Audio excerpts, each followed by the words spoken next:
नाद शंकर ले अब के प्यार, नाद शंकर ले अब के प्यार,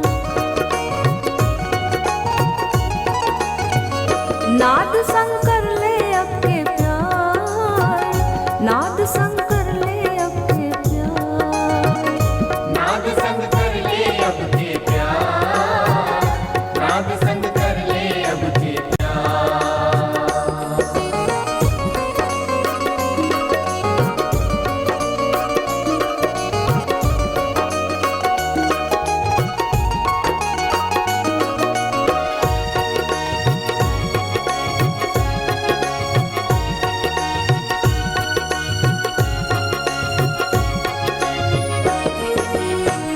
त्याग चल सजनी जग की धार, बहे मत या में दुख अपार,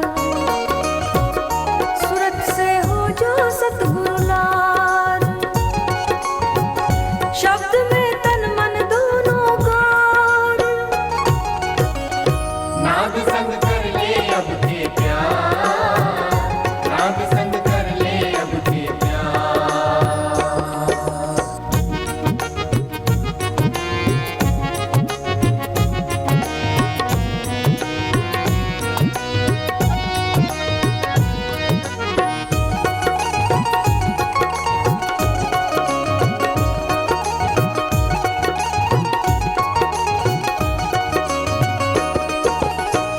लगी रहे आठों पहर संभार, अमीरस पीती रहे होशियार, कहे राधा स्वामी है लामार, सोच कर चढ़ना त्रिकुटी द्वार, नाद शंकर ले अब के प्यार, नाद शंकर ले अब के प्यार, नाद शंकर ले अब के मेरे प्रिय आत्मन, सहयोग में आज शिव दयाल सिंह जी का एक पद लेने जा रहे हैं। प्रेम से इन्हें स्वामी जी महाराज नाम से पुकारा जाता है और ये राधा स्वामी मत के प्रवर्तक हैं।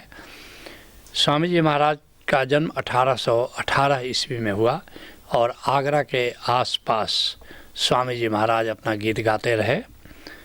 कहते हैं स्वामी जी महाराज, त्याग चल सजनी जग की धार। सीधे साधना का सूत्र दे रहे हैं कि अगर परमात्मा से अनुराग करना है तो फिर ये जगत से राग का त्याग करना पड़ेगा।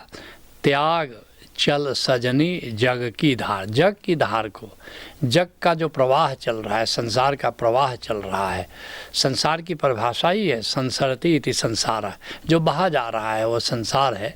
तो इसमें रस का त्याग करना पड़ेगा, जिसके लिए धरणीदास कहते हैं, हितकर हरि नाम ही लाग रे। जानो इसको ठीक से कि तुम्हारे लिए हितकर कौन है, संसार है कि परमात्मा है। और अगर परमात्मा से जुड़ना है तो परमात्मा के नाम तत्व को जानना पड़ेगा, ओंकार तत्व को जानना पड़ेगा और उससे प्रीत करो। और मात पिता परिवार सुतासुत बंधु त्रिया रस त्याग रहे। और ये जो परिवार में तुम्हारा रस है, परिवार में जो उलझन है, परिवार में जो अटकाव है, उसका त्याग करना होगा। कहते हैं स्वामी जी महाराज, बहेमत या में दुख अपार। संसार में रहो मगर संसार में बह मत जाओ, संसार के साथ मत हो लो, संसार से थोड़ा साक्षी होकर के संसार में रहो, साक्षी होकर के संसार के सारे कर्म करो। और अगर साक्षी नहीं रहे, अगर मूर्छा में, बेहोशी में तुम संसार में बहते चले गए तो अंततः दुख ही हाथ में आता है। जिसके लिए राजस्थान के दरिया साहब कहते हैं, कहाँ करूँ ये मान बड़ाई और तुम जो सोचते हो कि संसार हमें मान देगा, तो याद रखना मान तो मिलेगा मगर अपमान तुम्हारी प्रतीक्षा करेगा। तुम सोचते हो कि संसार हमारी बड़ाई करेगा और प्रशंसा करेगा, लेकिन तब संसार में बैलेंस का नियम है, संतुलन का नियम है, कहीं पर निंदा तुम्हारा इंतज़ार करेगी। राम बिना सब ही दुखदाई, जो कुछ भी मिलेगा उसका विपरीत भी मिलेगा, इसलिए तुम चाहते हो कि कील की तरह रहो। कहते हैं कबीर साहब ना, दो पाटन के बीच में साबुत बचा न कोय, सुख और दुख के बीच में, अच्छे और बुरे के बीच में तुम फंस जाओगे, पिस जाओगे। अगर उससे बचना है तो कील की तरह हो जाए, जहाँ चक्की का कोई प्रभाव नहीं है। और वह कील क्या है? वो राम है, वो नाम तत्व है। नाम तत्व का सुमिरन ही वह कील है, जहाँ जा कर के तुम चक्की की पिसाई से बच जाते हो। कहा करूं इंद्रियन का सुख, और जो इंद्रियों के सुख में उलझे हुए हो, याद रखना इंद्रियों से अब तक जो तुमने सुख लिया, क्या इस पल में उसका कोई अवशेष बचा है? अगर नहीं बचा है तो मृत्यु की बेला में जो भी भोग तुमने जीवन में किए उसका कोई आनंद बचेगा क्या? फिर क्यों उसमें उलझना? राम बिना देवा सब दुख, जो भी जगत में मिलता है याद रखना राम के सिवा अंततः सब दुखदाई होगा। तुमने धन इकट्ठा किया, लेकिन जिन्होंने धन इकट्ठा किया उनका अनुभव पूछो, अंत में इस धन ने उनको दुख दिया, क्योंकि धन के कारण ही परिवार नहीं रहा। जो भी प्रतिष्ठा तुमने अर्जित की, जितनी तुम प्रतिष्ठा अर्जित करोगे लोग तुम्हें उतना बदनाम करेंगे। यश भी अंत में अपयश बन जाता है। कहते हैं स्वामी जी महाराज, सूरत से हो जा सतगुरु लार। इसलिए एक ही बात करने योग्य है कि अपनी सुरति को, अपने ध्यान को शब्द गुरु पर ले जाओ। वह ओंकार तत्व जो है वही शब्द गुरु है, उससे नाता जोड़ो, उससे प्यार करो। जिसके लिए कबीर साहब कहते हैं, कबीर आधा साखी यह कोटि ग्रंथ कर जान। करोड़ों ग्रंथों को पढ़ करके जो बात तुम अंत में समझोगे, कहते हैं कबीर साहब आधे श्लोक में, आधी साखी में मैं तुमको बात अभी बता देता हूँ। नाम सत्य जग झूठ है। वह जो नाम तत्व है, ओंकार तत्व है, वही सत्य है, बाकी सारा जगत झूठ है, झूठ का फैलाव है, झूठ का पसारा है। और सूरत शब्द पहचान, और कैसे पहचानोगे? अपनी सूरत को, अपने ध्यान को उस ओंकार तत्व की ओर ले जाओ। कहते हैं स्वामी जी महाराज, शब्द में तन मन दोनों गार।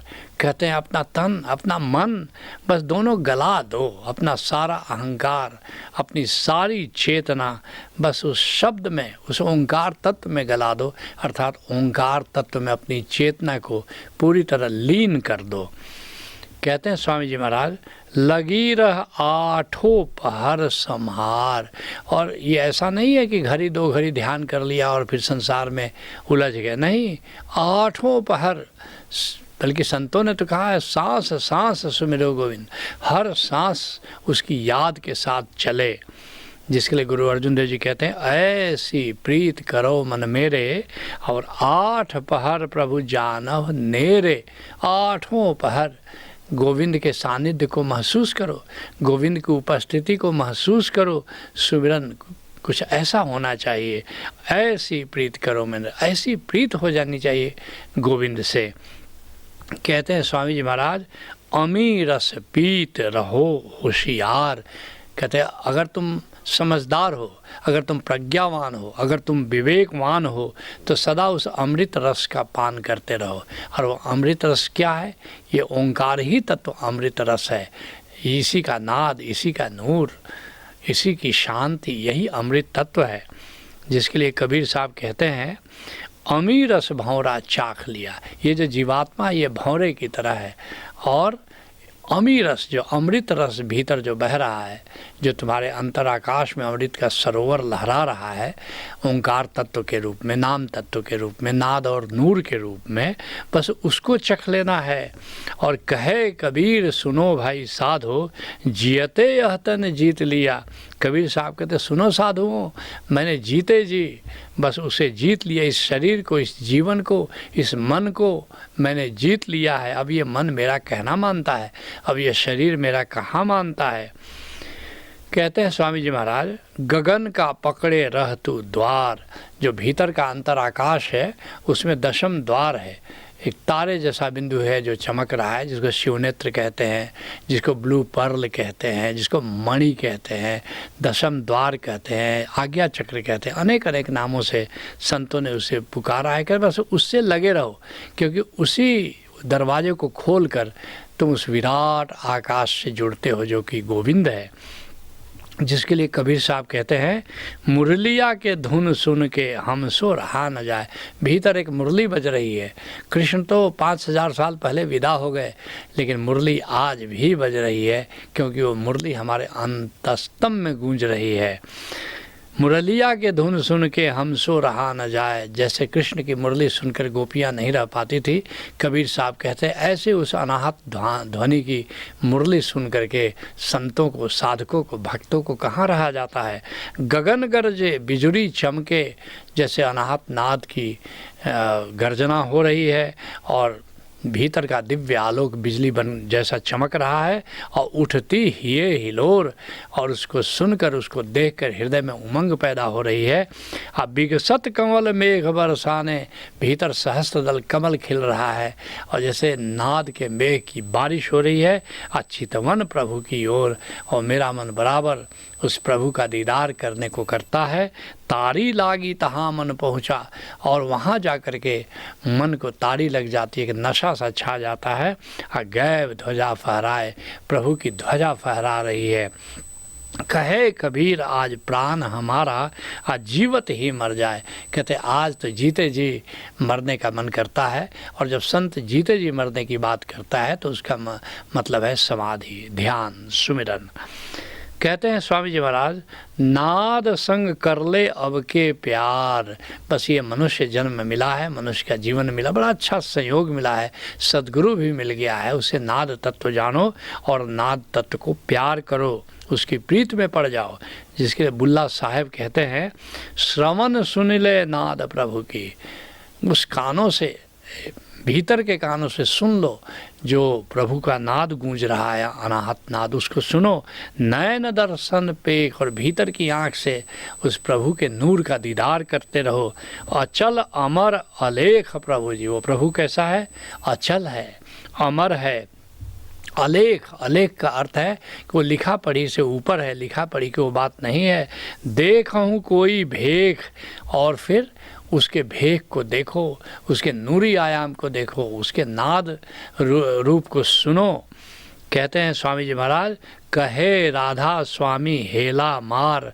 कहते हैं स्वामी जी महाराज पुकार करके, पुकार दे रहे हैं, आह्वान कर रहे हैं कि संसार के झमेले छोड़ो और उस परमात्मा के नाद को सुनो। जिसके लिए हरियाणा के गरीबदास कहते हैं, सदगुरु ने दिया हेलारे, सदगुरु ने आवाज़ दी है तुम्हें, पुकारा है तुम्हें, तुम सुनियो संत सुजान। कहते ऐ प्रज्ञावान संतो, ऐ विवेकी संतो, सदगुरु ने आवाज़ दी है, सुनो तो सही। और जन्म बहुतेरे होंगे, मानुष जन्म दुहेला रे। अन्य अनेक प्रकार की योनियों में तुम भटकते हो, लेकिन मनुष्य की देह बड़ी मुश्किल से मिलती है, और जब मिली है तो इसका सदुपयोग कर लो। दास गरीब कहे सुन संतो, शब्द गुरु चित चेला रे। अपने मन को, अपनी चेतना को शिष्य बना लो, और शब्द को, ओंकार को अपना गुरु बना लो। कहते हैं स्वामी जी महाराज, सोच कर चढ़ना त्रिकुटी द्वार। अब थोड़ा संकल्प करो, और संकल्प करके उस त्रिकुटी द्वार की ओर चलो, जहाँ वो दशम द्वार है, उसी को संतों ने त्रिकुटी द्वार कहा है, आज्ञा चक्र को कहा है। कहते हैं कि वहाँ जाकर के ध्यान लगेगा, वहाँ जाकर नाद सुनाई पड़ेगा, वहाँ जाकर नूर दिखाई पड़ेगा। इसलिए अपनी पूरी चेतना को एक आयामी करो, और नाद सुनने में, नूर देखने में उसको लगाओ, प्रभु के सिमरन में, नाम के सिमरन में उसको लगाओ। जिसके लिए कबीर साहब कहते हैं, कर नयनो दीदार महल एक प्यारा है। वो भीतर एक अद्भुत महल है, उसमें उसको देखो, उसका दर्शन करो। त्रिकुटी महल में विद्या सारा, वो जो त्रिकुटी महल है जहाँ नाद गूंज रहा है, वहीं सब कुछ है। घनहर गरजे बजे नगाड़ा, वहाँ बादल गरज रहे हैं, नगाड़ा बज रहा है, सब अनाहत नाद के लिए उपमाएं हैं। लाल बरन सूरज उजियारा, वहाँ सूरज की रोशनी है जो बैंगनी रंग की है, उसी को लाल बरन कह रहे हैं। चतुर कंवल मंझार शब्द ओंकारा है, जैसे चतुष्कमल खिला हुआ है, चतुष्दल कमल खिला हुआ है जो आज्ञा चक्र का प्रतीक है, और ओंकार की गूंज हो रही है। तुम भी किसी कामिल मुर्शिद से जुड़ो, उससे नाद तत्व को जानो, नाद तत्व को पकड़ करके उससे स्रोत तक जाओ, नाम की प्रीत में पड़ जाओ। यही सहयोग है। हरि ओम तत्सत। मित्रों नमस्कार। ओशोधारा के 6 दिवसीय कार्यक्रम ध्यान समाधि में आइए और परमात्मा के ओमकार स्वरूप को स्वयं के भीतर पहचानिए।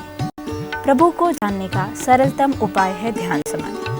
विस्तृत जानकारी हेतु संपर्क करें 9671400196 अथवा 9671400193।